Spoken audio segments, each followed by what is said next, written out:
World #1 tennis star Novak Djokovic is now basically a political prisoner. And all because he dared to obtain a vaccine exemption to enter Australia. Last night Djokovic was detained, interrogated for 8 hours and told he'd be deported. This after 2 separate medical boards had already approved his exemption. Djokovic travelled to Australia after receiving an exemption from the Victorian government granted after a process that included a panel of health officials. He was approved to board the plane flying into Melbourne. Then the feds stepped in. This is a disgusting, odious, cynical stunt.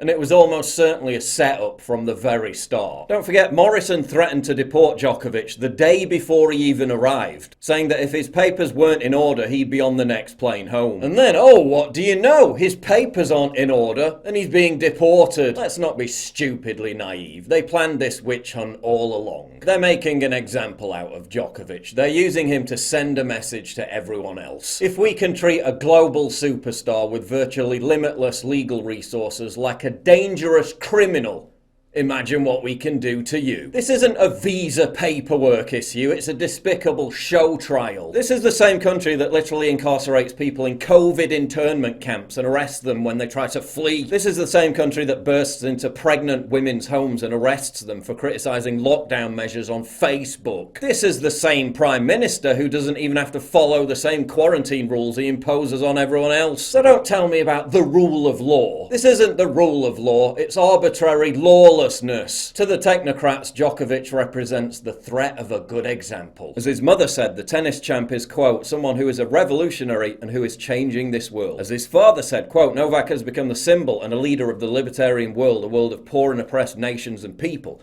They can incarcerate him tonight, shackle him tomorrow, but truth is like water, as it always finds its way. First, they confiscated Djokovic's belongings, including his wallet at the airport. Then they told him he couldn't quarantine in a rented apartment where the rest of his team is staying. Then they imprisoned him in a flea-ridden shithole hotel with a bunch of illegal immigrants. And that's his punishment. In the Serbian Orthodox Church, Christmas Day is celebrated on January 7th. So now he gets to wake up on Christmas Day in a ghetto guest house, completely alone. They've also tried to turn the general public against Djokovic with variations of this argument. Well, everyone else in Australia has faced hardship as a result of the mandates and restrictions. Why not him? Which is basically like saying, all the other slaves have had to wear their chains and embrace their serfdom, so why not him? We already knew Australia was the world's preeminent biosecurity police state. But this is a whole new level. They turned the world's #1 tennis star into a political prisoner and caused an international incident, all because he doesn't want to get jabbed. Are you paying attention yet?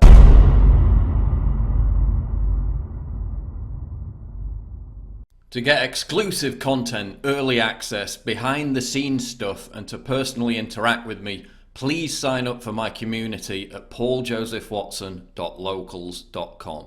Link in description, and thank you for your generous support.